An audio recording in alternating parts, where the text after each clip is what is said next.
Pernah nggak sih ngerasa waktu tuh kayak lari aja gitu? Kita semua sibuk lari sana-sini, tapi pertanyaannya kita nih beneran hidup atau cuma jalanin hidup?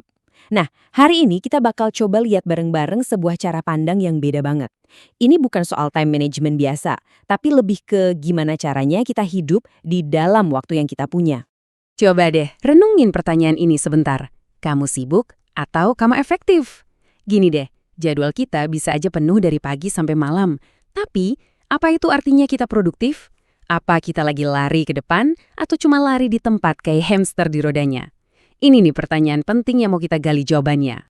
Gimana kalau ternyata solusinya itu bukan nambahin jam dalam sehari? Kan nggak mungkin ya. Tapi, menemukan kehidupan di dalam setiap jam yang ada. Ada loh sebuah cara pandang lain yang lebih dalam, yang bisa ngubah kesibukan kita yang mungkin terasa abu-abu, jadi sesuatu yang lebih berwarna dan punya arti. Oke, sekarang kita masuk ke intinya. Yuk kita coba lupain dulu sejenak soal jam, kalender, dan deadline. Ternyata waktu itu punya dimensi lain loh. Sisi yang sering banget kita lupain yang justru megang kunci buat hidup yang lebih bermakna. Cuma sebatas hembusan nafas. Wow, coba deh kita resapi itu baik-baik.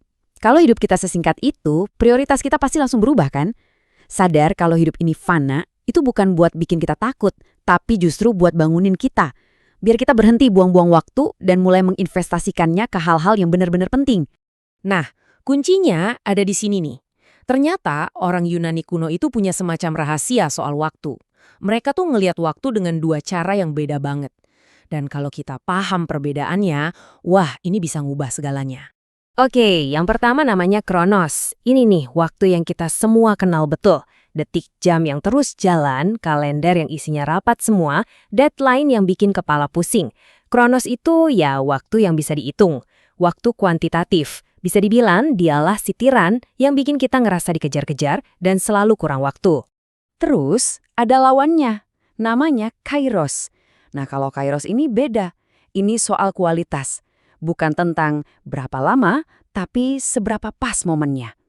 Kairos itu momen kesempatan emas, kayak pintu yang tiba-tiba kebuka, momen aha, atau obrolan mendalam yang nggak direncanain. Kamu nggak bisa jadwalin Kairos di kalender, kamu cuma bisa latih diri buat lebih peka dan nangkep momen itu pas dia datang. Jadi intinya gini, bayangin aja Kronos itu wadahnya, sementara Kairos itu isinya. Setiap hari kita semua dikasih jatah Kronos yang sama, 24 jam. Tapi yang nentuin kualitas hidup kita itu bukan seberapa banyak wadahnya, tapi seberapa bagus kita mengisi wadah itu dengan momen-momen Kairos. Oke, jadi Kairos itu penting banget. Terus pertanyaannya, gimana caranya kita nangkap momen Kairos ini di tengah-tengah badai Kronos yang serba sibuk? Jawabannya ada di satu skill penting, bisa bedain mana yang cuma berisik alias mendesak dan mana yang beneran bernilai alias penting. C.S. Lewis pernah bilang, dan ini kena banget, seringnya kan kita sibuk mademin api-api kecil yang sifatnya mendesak. Notif HP yang bunyi terus, email yang minta dibalas cepat. Sementara itu, bangunan utama tujuan hidup kita malah kita diemin nggak keurus. Kita ngorbanin yang penting cuma demi yang kelihatannya mendesak. Nah, ini ada alat bantu praktisnya. Namanya Matrix Eisenhower. Ini simple tapi powerful. Matrix ini bantu kita misahin tugas. Jelas, ada hal yang penting dan mendesak, itu harus dikerjain sekarang. Tapi, coba lihat kuadran 2. Penting tapi nggak mendesak.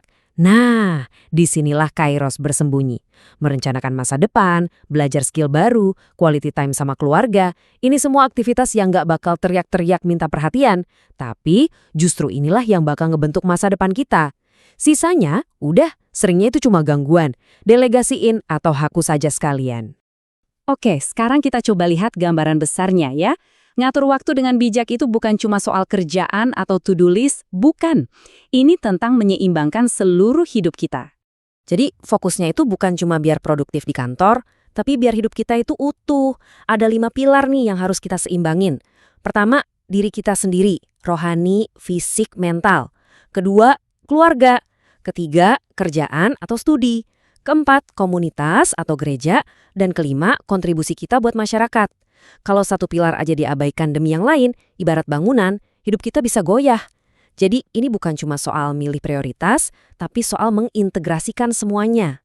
Terus gimana cara nyatuin ini semua? Jawabannya adalah dengan punya tujuan.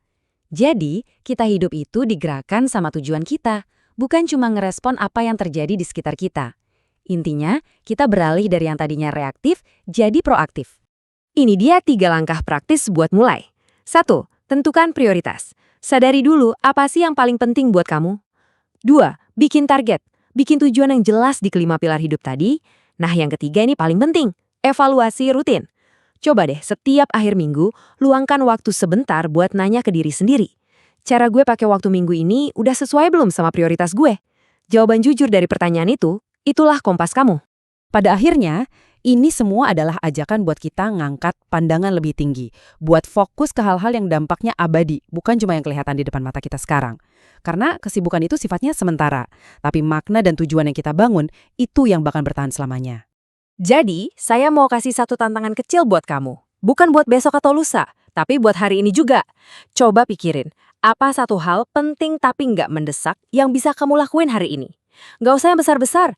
Mungkin telepon orang tua kamu, baca satu bab buku yang udah lama nggak disentuh, atau cuma duduk diam 10 menit buat ngerencanain minggu depan. Coba deh, lakuin satu aja. Karena justru di dalam tindakan-tindakan kecil yang disengaja inilah, kita bisa menemukan momen-momen kairos kita.